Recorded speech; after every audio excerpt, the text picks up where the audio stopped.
Welcome to Bold Talk series where creativity, leadership, ideas, innovation come together. My name is Epi Ludvik, and today I have a privilege to have a short one-on-one conversation with Stephen Gillespie, partner corporate transactions group at WilmerHale. Stephen, great seeing you. Welcome to our Bold Talk series. How are you, man? I'm super good. Yeah, great to see you, Epi. Thank you. Yeah, great to see you. Well, it's been a long time, so glad that we got this in our calendar. So looking forward to this great conversation. Stephen, what? Let's start first with the what drew you into the world of law, and what sparked your interest in technology and intellectual property as a focus.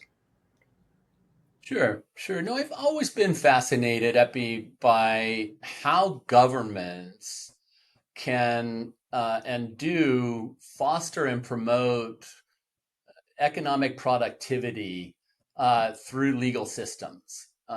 Examples of that are the United States patent laws and copyright laws. In the United States Constitution, for example, the founders gave Congress the authority and to promote the progress of science and the arts by securing exclusive rights to authors and inventors' works and discoveries. And that legal construct has resulted in massive amounts of very valuable innovation, basically creating economic value and jobs and economic productivity through the protection of innovation. Yeah.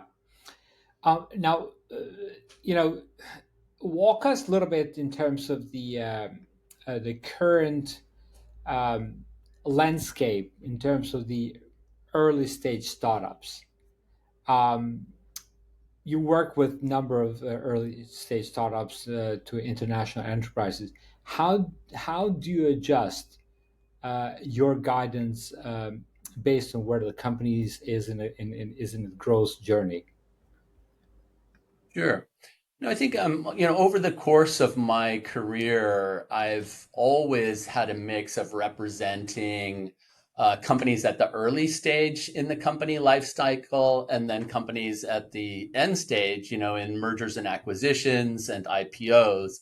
And those two sides of my practice have always informed each other in important ways. And so, on the later stage and all of my work over hundreds of acquisitions worth billions of dollars, I've really come to understand what drives value in a technology company, and what obstacles to valuation and mistakes and pitfalls can really hurt valuation when you get to the end stage, and you're being acquired or you're ready to IPO. And so my work for early stage companies really focuses on how to maximize and protect an early stage company's value by avoiding those pitfalls and ensuring that as they grow and when they finally are ready to be acquired, they have avoided some of those really value eroding practices that we see all too often on the exit side. Yeah, yeah, it's very, very important. Now you've seen those many of those mergers and acquisitions. What are some patterns you've seen that separated successful deals from the rest of the deals? Knowing that more than half of the acquisition don't really work well, right? Yeah, no, I think on two sides. So on the beginning side of an acquisition, when you're a company being sold or you're a company acquiring a company, so much of it is really around maintaining good legal hygiene. And by that, there's a number of categories. So making sure that you haven't taken on excessive risk in your contracts with your customers and with your partners and with your in licensed technology providers and all of the different contracts that companies enter into in their life cycle, it's important to avoid making mistakes like giving exclusivity to certain markets or giving ownership of your intellectual property rights to a third party, or creating too much dependence on a single source for critical materials or supply. And so contract hygiene, open source hygiene, just making sure that to the extent you're using third party software, including free and open source software, you're in compliance with all of your obligations under those license agreements, and you haven't used copyleft software in a way that would obligate you to make your own source code available as open source. Other kinds of legal hygiene, making sure that you're in compliance with export laws and that you haven't exported your technology to banned countries or embargoed countries or individuals. And so all of those things going into an acquisition, maintaining good legal hygiene, is critical to the success of a M&A, or IPO and an exit. And then, for success, for these, what is a successful deal versus a deal that doesn't succeed.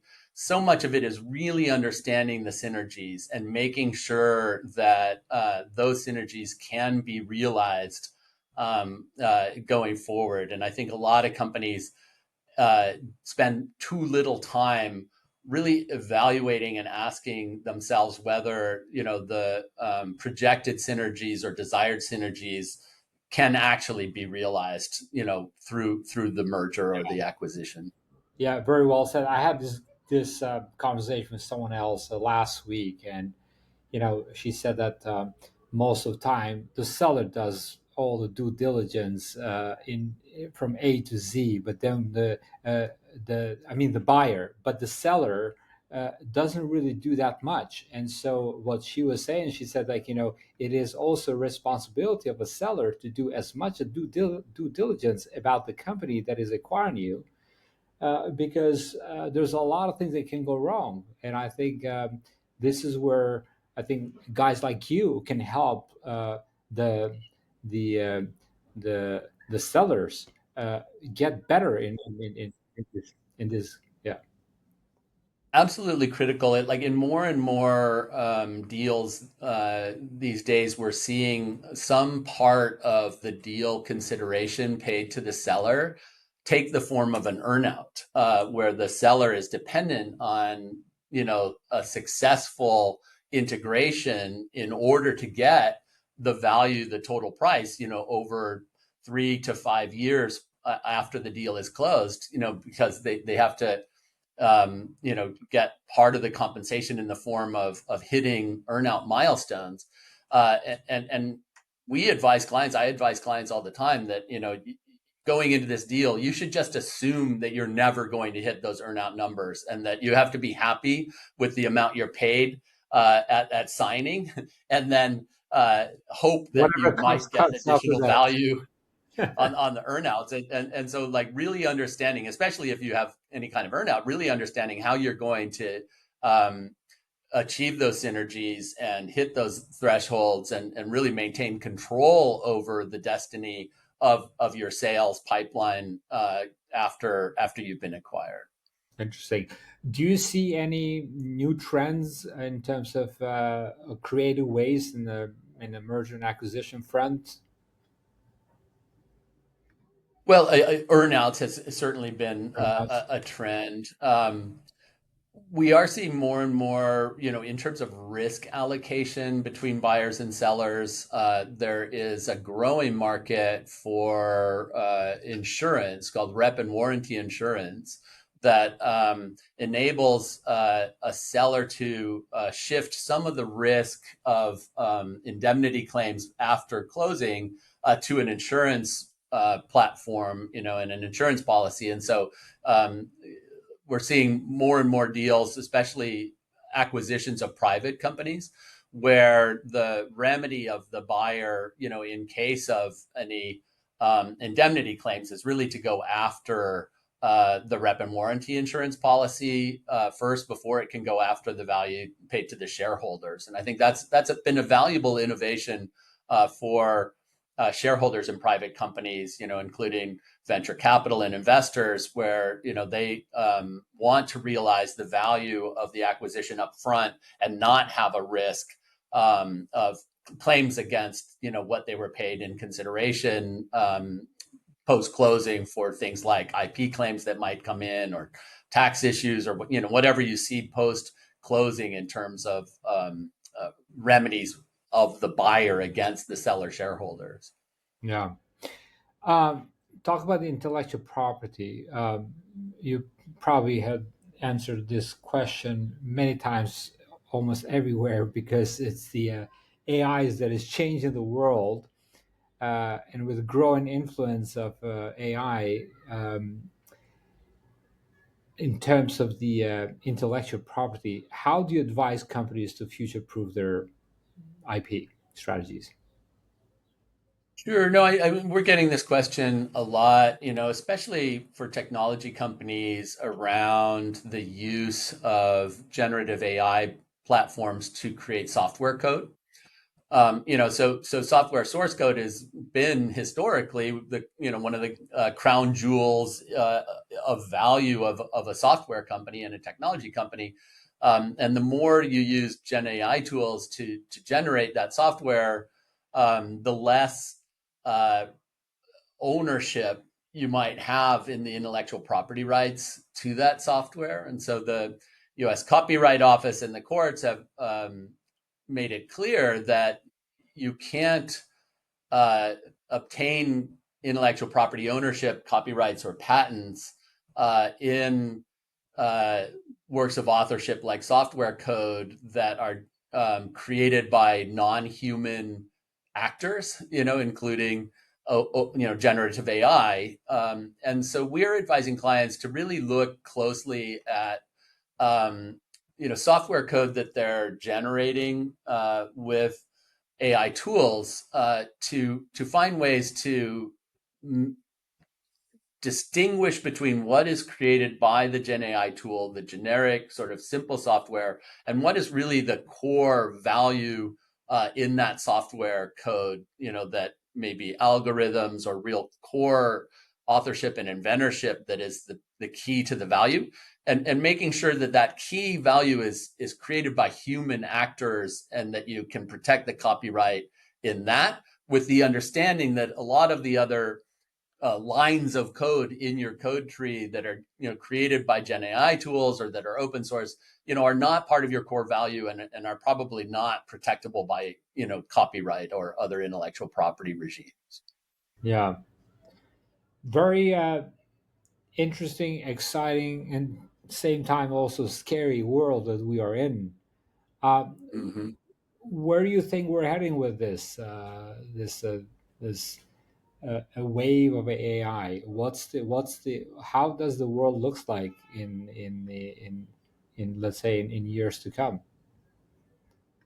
Yeah, I mean, I like to tell people that I don't really think AI is going to take your job anytime soon. But I do think the guy who knows how to use AI tools is going to take your job. And so I think it's really innovation and like artificial intelligence tools has been part of economic growth and development throughout world history.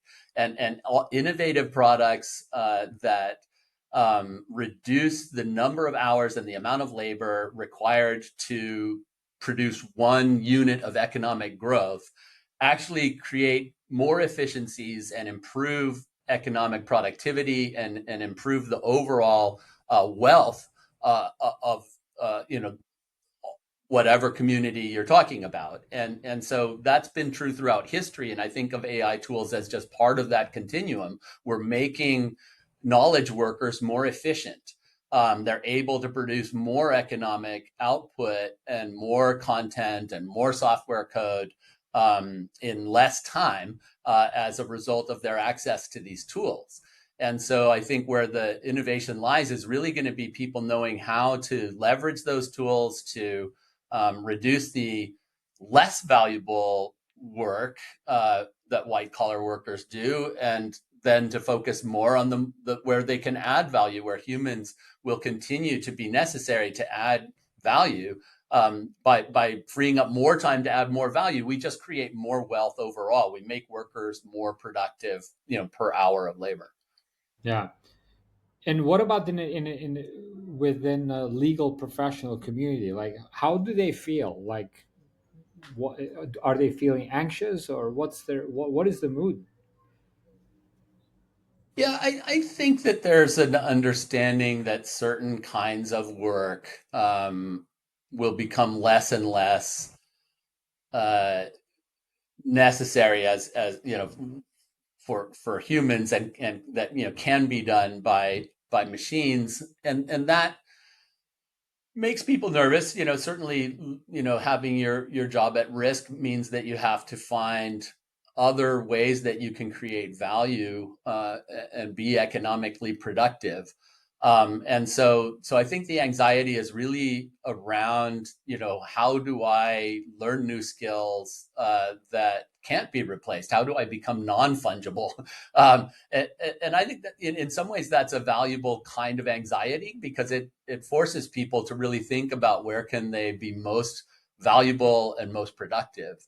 And I, certainly things, I've spent an awful lot of time in my career reviewing contracts for mergers and acquisitions, and identifying issues in those contracts that a buyer needs to understand in order to assess and mitigate risk in acquisitions. Most of that kind of work, which has been very lucrative for me over the years, can be done now by AI tools. And that's an example of how innovation is reducing the human manpower needed to perform certain tasks in the legal field. And I think those tasks are the type of tasks that should be outsourced to machines, and that we should just be able to be more efficient and use our time more effectively. Yeah, and this goes for almost a lot of industries out there. It's just an exciting time for people to start to realize that this is not going away. This is a time for us to embrace it and learn. So upskilling is the key, as you said. Uh, Stephen, what does the word bold mean to you? Yeah, I think that almost all the technology, almost everything that we touch every day, everything that we use, wouldn't exist if there wasn't an entrepreneur out there at the beginning who had the guts, the stamina, and the incentive to pursue that, to take that idea and pursue it to fruition. And that to me is where bold comes in. You have to have guts, and you have to have stamina, and you have to be bold and confident in order to bring to fruition and monetize and create economic value from your ideas. Very well said. Guts is the key. Being relentless. Yeah. Uh, it's you got to be clear on the incentive, like you said. Otherwise, you won't be able to have that conviction. Steven, so great seeing you, man. I miss you. Seeing you in person, hopefully soon, somewhere in the world. In the Yeah. meantime, have a great day. Thank you for being in this Bold Talk series, and looking forward to next time. Always be great and always be bold, my friend. Thank you, Epi.